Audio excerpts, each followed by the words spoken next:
Hi hello నమస్తే welcome to Suman TV. So right ను నాతో పాటు ఉన్నారు వి క్యూబ్ నుంచి ఇండస్ట్రీ ఎక్స్పర్ట్ విశ్వనాథం గారు. Hi sir.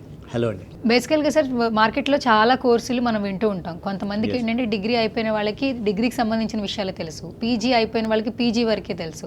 లైఫ్లో సెటిల్ అవ్వాలంటే కొన్ని కోర్సులు నేర్చుకోవాలి అంటుంటారు. దానిలో మెయిన్గా జావా అనేది వింటూ ఉంటాం. సో నిజంగానే ఈ జావా అనే కోర్స్కి అంత ఇంపార్టెన్స్ ఉందంటారా ఈ ఫుల్ స్టాక్ సంబంధించి జావాకి? సో మీరు జనరల్లీ ఏదైనా ప్రోడక్ట్స్ ఆర్డర్ చేయడం కోసం అమెజాన్, ఫ్లిప్కార్ట్ లాంటివి యూజ్ చేస్తారా? యూజ్ చేస్తాం. యాప్స్ వాడుతున్నాం కదా సార్. డెఫినెట్లీ. ఇప్పుడు మనం బయటికి వెళ్ళి కూరగాయల మార్కెట్కి వెళ్ళి కూరగాయలు తెచ్చుకోవట్లే, క్లాత్స్ తెచ్చుకోవట్లే, అన్ని ఆన్లైన్ షాపింగ్ యాప్స్ ద్వారానే యూజ్ చేస్తున్నాం. ఎక్సలెంట్. సో మీరు ఇప్పుడు ఎక్కడికైనా నావిగేషన్ వెళ్ళాలంటే కొత్త ప్లేస్లో వెళ్ళినప్పుడు ఓలా ఊబర్ లాంటివి యూజ్ చేస్తూ ఉంటారా? కరెక్ట్. అండ్ బ్యాంక్ ట్రాన్సాక్షన్స్ మీరు యూజ్ చేసినప్పుడు ఫోన్పే, గూగుల్ పే యూజ్ చేస్తున్నారా? అవును.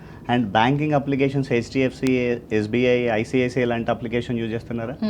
ఇలాంటి అప్లికేషన్స్ అన్నీ కూడా సో బ్యాక్ ఎండ్లో డెవలప్ చేసింది జావా ఫుల్ స్టాక్తోనే. సో అది ఇంపార్టెన్స్ అండి. So Java is there in our life. యాక్చువల్గా జావా మన లైఫ్లో ఉంది. మనం మార్నింగ్ లేచినప్పటి నుంచి నావిగేషన్ కానీ, ఈ కామర్స్ అప్లికేషన్స్ కానీ, ఓలా ఊబర్ లాంటివి కానివ్వండి, బ్యాంకింగ్ అప్లికేషన్స్, ఇలాంటి అప్లికేషన్స్ అన్నీ జావాలో ఉన్నాయి. కాబట్టి జావా లాస్ట్ 30 years నుంచి ఇండస్ట్రీలో డిమాండ్లో ఉంది.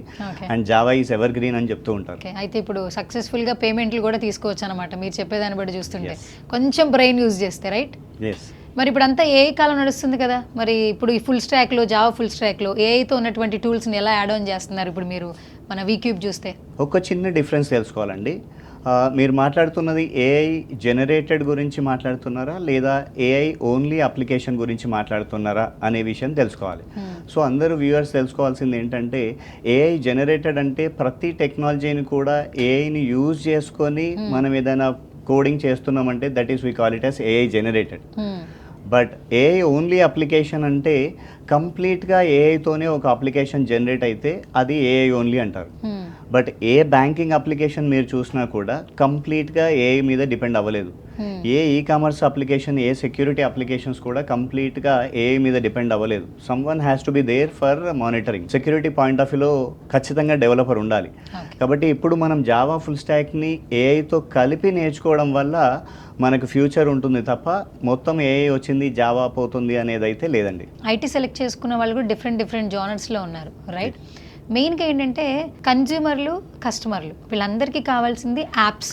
మీరు ఇంతకుముందు ఉన్నారు, మనం నిజంగానే మార్నింగ్ లేచిన దగ్గర నుంచి ఫోన్తో పరిగెడుతున్నాం, యాప్స్తో లైఫ్ని లీడ్ చేస్తున్నాం. కరెక్ట్. ఇప్పుడున్న సర్టెన్ పీపుల్కి ఏంటంటే ఐటీలో ఏ యాప్స్ ఉన్నాయి కన్జ్యూమర్లకి అండ్ ఎలాంటి టెక్నాలజీతో వాటిని యూజ్ చేస్తారు అని ఒక చిన్న డౌట్ ఉంటుంది. సో మీరేం చెప్తారు అసలు? ఇప్పుడు మీరు అంటున్నట్టుగా ఒక గేమింగ్ అప్లికేషన్ యూజ్ చేసిన, మీరు అమెజాన్ యూజ్ చేసిన, మీరు టీవీలో చూస్తున్న నెట్ఫ్లిక్స్ లాంటి అప్లికేషన్స్ అయినా ఇవన్నీ కూడా బ్యాక్ ఎండ్లో జావాలోనే డెవలప్ చేశారు.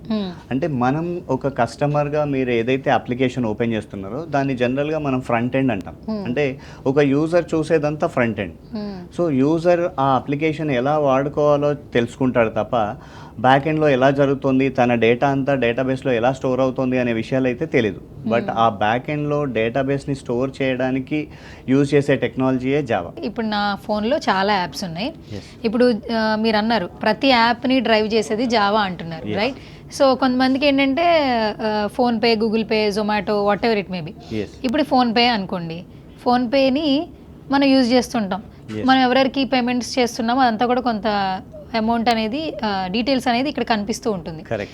ఈ యాప్ని జావా ఏ విధంగా వర్క్ చేస్తుంది, అంటే జావా అనేది దీనికి ఏ విధంగా ఉపయోగపడుతుంది? నేనేమనుకుంటా, యాప్ ఎక్కించుకున్నాను, ఫోన్పే వాడుతున్నాను, లేదంటే గూగుల్ పే వాడుతున్నా, స్విగ్గీ, జొమాటో ఆర్డర్ పెట్టుకున్నాను, మీషో డౌన్లోడ్ చేసుకున్నాను, ఆర్డర్ చేస్తున్నాను అంట. మీరు చెప్తున్న అనుసంధానమైనటువంటి యాప్స్ జావా ఏ విధంగా హెల్ప్ చేసి యూజ్ చేస్తుంది? సో ఇప్పుడు మీరు ఫోన్పే ఓపెన్ చేశారు కదా, మీరు చూసేదంతా ఫ్రంట్ ఎండ్ అంటాం. సో అది ప్రాబబ్లీ యాంగ్లర్లో కానీ అదొక ఫ్రంట్ ఎండ్ టెక్నాలజీ, లేదా రియాక్ట్ అనే ఫ్రంట్ ఎండ్ టెక్నాలజీస్తో ఉంటాయి. So large scale applications, enterprise level applications అన్నీ కూడా యాంగ్లర్ అనే దాంతో ఉంటుంది. స్మాల్ స్కేల్ అప్లికేషన్ నుంచి మీడియం స్కేల్ అప్లికేషన్స్ అన్నీ కూడా రియాక్ట్లో ఉంటాయి. ఇక్కడ నుంచి మనం ఇప్పుడు మీరు చూసే ఫోన్పే అంతా కూడా ఆ ఫ్రంట్ ఎండ్ నుంచి మీరు ట్రాన్సాక్షన్ చేయాలనుకుంటారు. మీ ఫ్రెండ్ మొబైల్ నెంబర్ ఎంటర్ చేస్తున్నారు, ఆ తర్వాత అమౌంట్ ఎంటర్ చేస్తున్నారు, పిన్ నెంబర్ ఎంటర్ చేస్తున్నారు. మీరు చూసేదంతా ఫ్రంట్ ఎండ్. ఈ ఫ్రంట్ ఎండ్లో మీరు ఎంటర్ చేసిన డీటెయిల్స్ అన్నీ కూడా బ్యాక్ ఎండ్లోకే వెళ్ళాలి. సో మీరు ఎంటర్ చేసిన ఫోన్ నెంబర్ కరెక్ట్ ఉందా లేదా, మీరు అమౌంట్ ఎంటర్ చేశారు, ఆ అమౌంట్ యాక్చువల్గా మీరు ఎంత ఎంటర్ చేశారు, ఎగ్జాంపుల్ మీ ఫ్రెండ్కి 5,000 ట్రాన్స్ఫర్ చేద్దాం అనుకున్నారు, కానీ మీ దగ్గర సఫిషియెంట్ ఫండ్స్ ఉన్నాయా లేవా, లేకపోయినా ట్రాన్స్ఫర్ చేయడానికి ట్రై చేస్తున్నారా, అక్కడ మీరు మీ ఓటీపీ లాంటి పిన్ కోడ్ కూడా ఎంటర్ చేయాలి. అవన్నీ కరెక్ట్గా ఎంటర్ చేస్తున్నారా లేదా అని చెక్ చేసేదంతా బ్యాక్ ఎండ్ చెక్ చేస్తుంది. మనం చూసేదంతా ఫ్రంట్ ఎండ్. బట్ అక్కడ నుంచి ప్రాసెస్ అయ్యేదంతా కూడా ఎవరికి పంపించాలి, ఎంత అమౌంట్ పంపించాలి, మీరు ఓటీపీ కరెక్ట్ ఎంటర్ చేశారా లేదా, లేదా పిన్ నెంబర్ కరెక్ట్ ఎంటర్ చేశారా లేదా అనేది చెక్ చేసేదంతా బ్యాక్ ఎండ్. ఆ బ్యాక్ ఎండ్ లో వర్క్ ప్రోగ్రెస్ అంతా చేసేది జావా అంటారా? yes. ఇప్పుడు అందరం నెట్ఫ్లిక్స్ వాడుతూ ఉంటున్నాం, నెట్ఫ్లిక్స్ చూస్తున్నాం. డైనమిక్ యాప్స్ అంటే మనకి నెట్ఫ్లిక్స్ ఉంటుంది, మార్నింగ్ లేవగానే బయటకు వెళ్ళాలంటే ఓలా ఊబర్ వాడుతుంటాం. వెంటనే నాకు ఏదైనా ఆకలేస్తుంది పెట్టుకోవాలంటే జొమాటో, లేదో ఒక మిల్క్ ప్యాకెట్ కావాలంటేనేమో వెంటనే Zepto or whatever Blinkit వచ్చేస్తున్నాయి. నేను యాప్ వాడుతున్నాననే ఫీల్ అవుతున్నా, మనీ కట్ అవుతుంది, అడ్రస్ లొకేషన్ అన్ని గ్యాదర్ చేస్తుంది. ఈ డైనమిక్ యాప్స్కి జావా ఏ విధంగా సపోర్ట్ చేస్తుంది? ఈ డైనమిక్ యాప్స్కి జావా ఎలా ఉంటుంది అంటే, Java is there in the back end. So మనం చూసేదంతా ఫ్రంట్ ఎండ్ కాబట్టి డేటాబేస్లో మీకు డేటాబేస్ వర్క్ వెళ్ళి కొన్ని సర్వీసెస్ ఉంటాయి. ఫర్ ఎగ్జాంపుల్ ఇప్పుడు మీరు ఫోన్పే అన్నారు, అమెజాన్ అన్నారు, నెట్ఫ్లిక్స్ అన్నారు, మీకు ఆ క్రెడెన్షియల్స్ ఉన్నాయా లేవా డేటాబేస్ వర్క్ వెళ్ళి చెక్ చేసి, ఇప్పుడు ఫర్ ఎగ్జాంపుల్ మీరు అమెజాన్ యాప్ ఓపెన్ చేశారు, మీరు అమెజాన్ నార్మల్ కస్టమరా, అమెజాన్ ప్రైమ్ కస్టమరా, అదంతా ఎక్కడ స్టోర్ అయిందంటే డేటాబేస్లో ఉంది. సో మీరు అమెజాన్ ప్రైమ్ కస్టమర్ అయితే అదే ప్రోడక్ట్ని సేమ్ డే డెలివరీ అని చూపిస్తుంది. ఒకవేళ అమెజాన్ ప్రైమ్ కస్టమర్ కాకపోతే అదే ప్రోడక్ట్ని 2 days తర్వాత డెలివరీ అని చూపిస్తుంది. సో ఈ డేటా అంతా ఎక్కడ నిక్షిప్తమైంది, ఎక్కడ స్టోర్ అయింది అంటే డేటాబేస్లో స్టోర్ అయింది. అది తీసుకొచ్చి డైనమిక్గా చూపించేది ఎవరు అంటే జావా. చూపించే ప్లేస్ ఏంటంటే ఫ్రంట్ ఎండ్. మరి ఇప్పుడు ఐటీ డిపార్ట్మెంట్ ఉంది సార్, ప్రతి ఒక్కటికి ఏఐ ప్రభావితం చేస్తుందని వింటూ ఉన్నాం.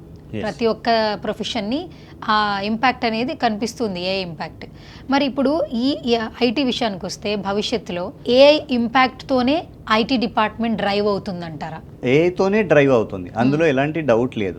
కానీ ఏఐ ఎంతవరకు మనం అడాప్ట్ చేసుకోవాలి, ఏఐ ఎంతవరకు మన అప్లికేషన్లోకి వస్తుంది అనేది తెలియాలి. ఇప్పుడు 2026లో ఉన్నాం, నెక్స్ట్ 5 to 6 years వరకు కూడా ఏఐ ఎలా ఉంటుంది అంటే, ఫర్ ఎగ్జాంపుల్ మనం జావా ఫుల్ స్టాక్ గురించి మాట్లాడుతున్నాం కాబట్టి ఆల్రెడీ ఏఐ కొన్ని జావా ఫుల్ స్టాక్కి అసిస్టెంట్ చేస్తుంది. ఏంటి అంటే మనం చిన్న చిన్న applications, we call it as CRUD applications అంటాం. అంటే క్రియేట్ చేయడానికి, డేటా స్టోర్ చేయడానికి, రిట్రైవ్ చేయడానికి, అప్డేట్ చేయడానికి, డిలీట్ చేయడానికి ఇవన్నీ ఏఐ ఆల్రెడీ చేసిస్తుంది. సో ఏఐ మనకు ఒక అసిస్టెంట్ లాగా పనిచేస్తుంది తప్ప ఏఐ మనల్ని రీప్లేస్ చేయదు. సో ఇప్పుడు ఏఐ ఏం చేస్తుందంటే, మీరు కోడ్ రాయండి నేను టెస్టింగ్ చేసిస్తాను అంటుంది, మీరు కోడ్ రాయండి నేను బగ్ ఫిక్సెస్, ఎర్రర్ ఫిక్సెస్ అన్నీ చేస్తాను అంటుంది, మీరు కోడ్ రాయండి అందులో డాక్యుమెంటేషన్ లెవెల్ నేను చేస్తాను అంటుంది. సో మీరు కోడ్ రాయండి దానికి సంబంధించిన వేరే లాంగ్వేజ్లో కన్వర్ట్ చేయడం అంతా నేను చేస్తా అంటుంది. So AI is going to become right now in 2026 AI is becoming a assistant for us. So మననైతే రీప్లేస్ చేయట్లేదు, బట్ ఫ్యూచర్లో జావాని ఏఐ రీప్లేస్ చేయదు. ఎందుకు అంటే ఇంతకుముందు నేను చెప్పినట్టుగా బ్యాంకింగ్ అప్లికేషన్ కానీ, సెక్యూర్ ఈ కామర్స్ అప్లికేషన్స్ కానీ కంప్లీట్గా ఏఐ మీద డిపెండ్ అవ్వరు.